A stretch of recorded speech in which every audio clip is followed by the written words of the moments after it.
এই বেনামাজি, তুমি যদি মানুষের বাচ্চা হও, তো মানুষের ঘরে যদি জন্ম নিয়ে থাকো, তো তুই বেটা বল, বেটা তুই কেন সেজদা দিবি না? এই নাফরমান, বল বেটা, আল্লাহর গোলামি কেন করবি না নাফরমান? বলেন। আল্লাহ তো কোনো জানোয়ারকে বলে না এটা যে আমার সেজদা দাও। আল্লাহ তো ইনসানকে বলছে। যদি বলি জানোয়ারকে বললেন না কেন? আল্লাহ বলবে জানোয়ারকে সেই যোগ্যতাই দেই নেই। কুকুরকে যদি, গরুকে যদি বলা হয় তাকবীরে তাহরিমা বাঁধো, সোজা হইব কেমনে?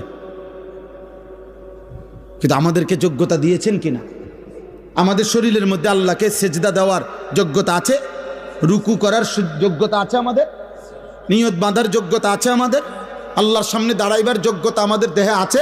তো আমরা দেব না কেন? বলেন, বলেন ভাই, বলেন নওজোয়ান বাবা, বলো। দুনিয়ার সব আয়োজন তো আমাদের আল্লাহর দেওয়া, আল্লাহকে ভুললাম কেন? এই জন্য আজকে সূরা ফাতিহার এই 4টা আয়াত আমি শুধু লম্বা তাফসির করান, আমি বললাম না আমি তেমন আহামরি তেমন সুন্দর করে কইতে পারি না, কিন্তু আমি শুধু এতটুকু কথা বলতে চাই। আল্লাহ তাআলা বলছে, বান্দা তুমি শুধু ভারসাম্য আনো, মানে ব্যালেন্স করো। ব্যালেন্স, ব্যালেন্স মানে তুমি শুধু একটা জিনিস বোঝো, এই সৃষ্টির সব আয়োজন আমার, আমি দিয়ে যাচ্ছি। কথাটা শেষ বুঝেন? আমি দিয়েও যাব। তুমি ডাকো বা না ডাকো, সেজদা দাও বা নাফরমানি করো, ঈমান আনো বা কুফরি করো, আমি দুনিয়া দেব বান্দা।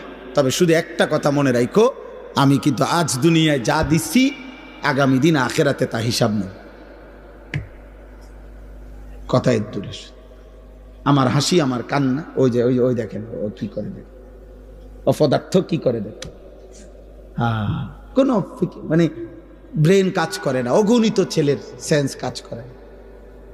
কোন শব্দ, পাথরের আঘাত দিল, মানে পাথর দিয়েও যদি তার বুকে ধাক্কা দেন, তার বুক নড়বে না।